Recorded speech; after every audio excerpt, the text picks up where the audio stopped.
ಬಿಡೋದಕ್ಕೆ CWRC ಆದೇಶವನ್ನ ಕೊಡ್ತಲ್ಲ, ಇದರ ವಿರುದ್ಧ ಮೇಲ್ಮನವಿಯನ್ನ ಸಲ್ಲಿಸೋದಕ್ಕೆ ತೀರ್ಮಾನ ಮಾಡಿದ್ದಾರೆ. It is not an individual, it is the aspiration of the people of the students and the nation.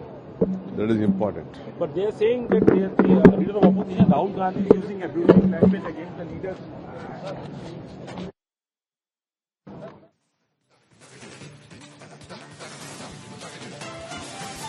ತಮಿಳುನಾಡಿಗೆ ಕಾವೇರಿ ನೀರು ಬಿಡಲು ಸಿಡಬ್ಲ್ಯೂಆರ್ಸಿ ಆದೇಶದ ಹಿನ್ನೆಲೆ ಸಿಡಬ್ಲ್ಯೂ ಆದೇಶ ಪ್ರಶ್ನಿಸಿ ಮೇಲ್ಮನವಿಯನ್ನ ಸಲ್ಲಿಸುವುದಕ್ಕೆ ತೀರ್ಮಾನ ಮಾಡಿದ್ದಾರೆ. ವಿಧಾನಸೌಧದಲ್ಲಿ ರಾಮಲಿಂಗಾರೆಡ್ಡಿ ನೇತೃತ್ವದಲ್ಲಿ ಸಭೆ ಆರಂಭವಾಗಿದೆ. ಸರ್ಕಾರದ ತೀರ್ಮಾನದ ಬೆನ್ನಲ್ಲೇ ಈಗ ಏನ್ ಮಾಡಬಹುದು, ಮೇಲ್ಮನವಿ ಸಲ್ಲಿಸೋದು ಹೇಗೆ, ಏನು ಎತ್ತ ಅನ್ನೋದ್ರ ಬಗ್ಗೆ ಎಲ್ಲ ತೀರ್ಮಾನ ಮಾಡೋದಕ್ಕೆ ಈಗ ಸಭೆ ಆರಂಭವಾಗಿದೆ. ಯಾವುದೇ ಕಾರಣಕ್ಕೂ ನೀರು ಬಿಡೋದಕ್ಕೆ ಸಾಧ್ಯ ಇಲ್ಲ ಈ ಸಂದರ್ಭದಲ್ಲಿ ಅನ್ನೋದು ಎಲ್ಲರ ಅಭಿಪ್ರಾಯವೂ ಆಗಿದೆ. ಏನ್ ಮಾಡಬೇಕು, ಮೇಲ್ಮನವಿಯನ್ನು ಸಲ್ಲಿಸಬೇಕು. ಈ ನಿಟ್ಟಿನಲ್ಲೇ ಈಗ ಸಭೆ ಆರಂಭವಾಗಿದೆ.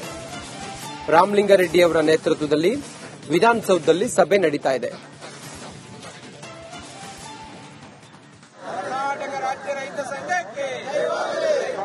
ಒಂದು ಕಡೆಯಲ್ಲಿ ರಾಜ್ಯಾದ್ಯಂತ ಬೇರೆ ಬೇರೆ ಕಡೆಗಳಲ್ಲಿ ಪ್ರತಿಭಟನೆಗಳು ನಡೆಯುತ್ತಿದೆ. ಸಿಡಬ್ಲ್ಯೂಆರ್ಸಿ ತೀರ್ಮಾನವನ್ನ ಖಂಡಿಸಿ ಪ್ರತಿಭಟನೆಗಳು ನಡೀತಾ ಇದ್ರೆ, ಇತ್ತ ನೀರು ಬಿಡೋದಕ್ಕೆ ಸಾಧ್ಯ ಇಲ್ಲ ಅಂತ ಹೇಳಿ ಜಲಸಂಪನ್ಮೂಲ ಸಚಿವರೂ ಕೂಡ ಮನಗಂಡಿದ್ದಾರೆ. ಈ ನಿಟ್ಟಿನಲ್ಲಿ ಮುಂದೇನ್ ಮಾಡಬೇಕು ಅಂತ ಹೇಳಿ ಅಂದಾಗ ಮೇಲ್ಮನವಿಯನ್ನ ಸಲ್ಲಿಸುವಂತ ತೀರ್ಮಾನ ಮಾಡಿದ್ದಾರೆ. ಈ ಕಾರಣದಿಂದಾಗಿ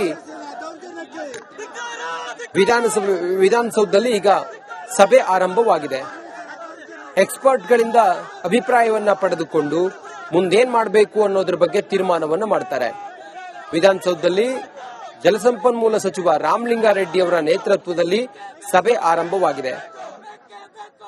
ಯಾವುದೇ ಕಾರಣಕ್ಕೂ ಈ ಸಂದರ್ಭಕ್ಕೆ ನೀರು ಬಿಡೋದಕ್ಕೆ ಸಾಧ್ಯವೇ ಇಲ್ಲ ಅನ್ನೋದು ಅವರೆಲ್ಲರ ಅಭಿಪ್ರಾಯವೂ ಆಗಿದೆ.